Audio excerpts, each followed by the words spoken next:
Sparking a swift backlash from some Republicans. Ted Cruz's former campaign manager tweeting, "Hold it together, man. It's all on the line. Not just you, all of us."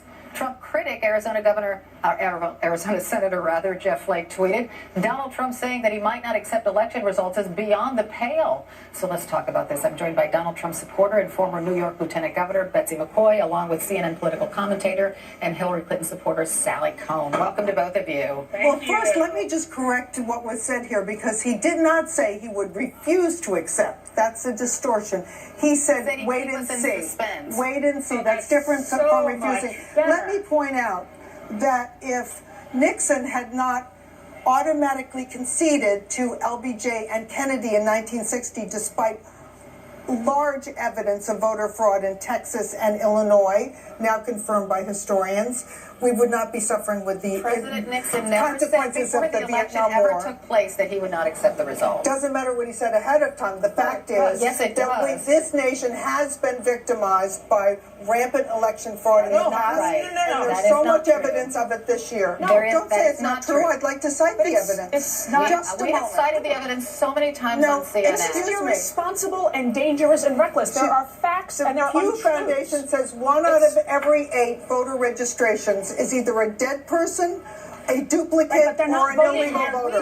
The Secretary of State who manages the elections in the state of Ohio, a Republican, who's going to vote for Mr. Trump, by the way, strongly saying that there is no evidence of widespread election fraud in the state of Ohio or the nation. So let's just dispense with that. Wait a second. The New York City Election Commissioner, Al Sharpton, said the other day there is rampant fraud in New York. And then Mayor de Blasio said, shut up, kid. The incumbents always protect the system. I can't. No matter how corrupt it is. There's no evidence of widespread voter fraud in this country. The Cooperative Congressional Research Report, cited by the Washington Post, points out that somewhere between 2 and 5% of illegal voters vote. We've cited so much evidence. Stop, or I'm going to have to cut this interview short. You don't want people to hear the evidence? It's not facts. I have presented the evidence to my viewers, and my viewers trust me to tell them the truth. We've cited studies. I've talked to secretaries of state who are Republicans. I've talked to many Republican officials who say there's not widespread fraud. Secretaries of state are elected. They're part of the system.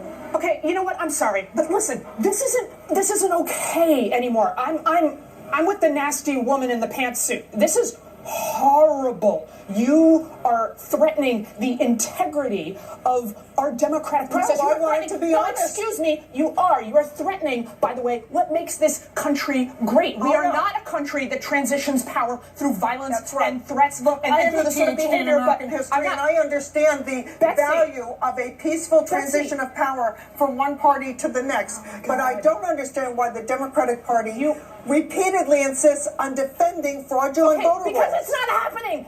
Listen, there were 1 billion votes. Look, a Loyola study, there were 1 billion. Betsy, I'm sorry. There was a Loyola Maryland banned in this election. Oh, no, please, I'm citing the facts. The integrity of our elections. And what about the media bias? What about the IRS suppressing conservative groups? What about the Project Veritas tapes that showed that DNC groups alleged voter fraud are busing people illegally from polling place to polling place? I'm going to stop this right now. I want us to take a break, and I want my great, wonderful producers to pull the Secretary of State from the state of Ohio, a Trump supporter and a Republican, talking about whether there's voter fraud in the state of Ohio or in this country. I want you to pull that tape from just a couple days ago. We'll be right back. All right, we were talking about alleged widespread voter fraud.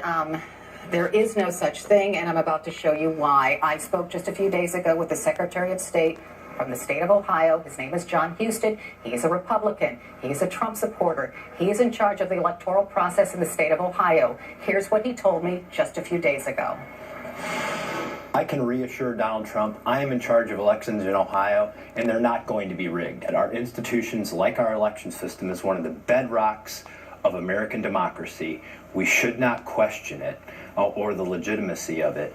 It works very well in places like Ohio. We make it easy to vote and hard to cheat. We have a bipartisan system of elections. Frankly, it's the only place you can find Democrats and Republicans working cooperatively together. It's bipartisan, it's transparent, and there's just no justification for concern about widespread voter fraud.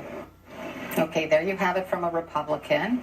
and a Donald Trump supporter from the state of Ohio, Kellyanne Conway, who was Donald Trump's chair, right? She came out just Wednesday and said there is no widespread voter fraud in this country. Listen. Do you believe there will be widespread voter fraud? No, I do not believe that. So absent overwhelming evidence that there is, it would not be for me to say that there is.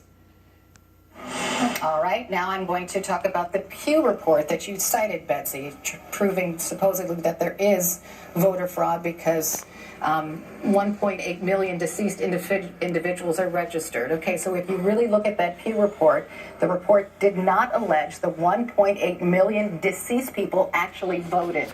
Rather, Pew said that it is evidence of the need to upgrade voter registration system. There's absolutely no evidence at all that those 1.8 million deceased people actually voted because they caught it. Correct. No, but I'd like to point out that the Cooperative Congressional Research Report Betsy, cited by the let's just put Washington this to bed. Put it to did bed. cite that But she between went 2 to and bed. 5% of illegal immigrants in the Here's why I country think who are it's so. voting age Here's why I think votes. it's so dangerous to keep talking about this. Dangerous Laura Ingraham. to get to the truth? Irresponsible. Let me tell you why. Laura Ingraham, who's a passionate Donald Trump supporter, she tweeted last night, Trump should have said he would accept the results of the election. There is no other option unless we're in a recount again. That's from Laura Ingraham. Well, I think that's what Donald Trump There was a suggested. response to that tweet. No. Yes. There's a response to that Ingraham tweet, and here it is. There's another option, this woman tweeted. It's called the Second Amendment. If you think we will tolerate this, you're mistaken. Nobody would associate with that kind of discussion of violence. Really? Actually, Donald Trump No. kind of set that one up himself, It's not didn't fair to take some wacko woman and associate her with me or with a presidential what candidate. Donald Trump I am not said. associating with her. I'm just saying that these you are the by passions reading that are them together. aroused Let me by clarify. insisting that there's widespread voter just a fraud when moment, there's Sally. not. Oh, again with the Yesterday, tap. Project Veritas released films, first-hand films, that show people who said they are under contract to the DNC claiming two things: that they hire agitators to create violence at the Donald Trump events, and that they bus people from polling place to polling place for repeat voting. It's important to be vigilant. I'm not asserting widespread voter fraud, but after all, Al Franken, for example, in his state, won by 312 votes. So we should always be vigilant. If we believe in our system, that you can we should contest be the election vigilant. and then That's what Al Gore did.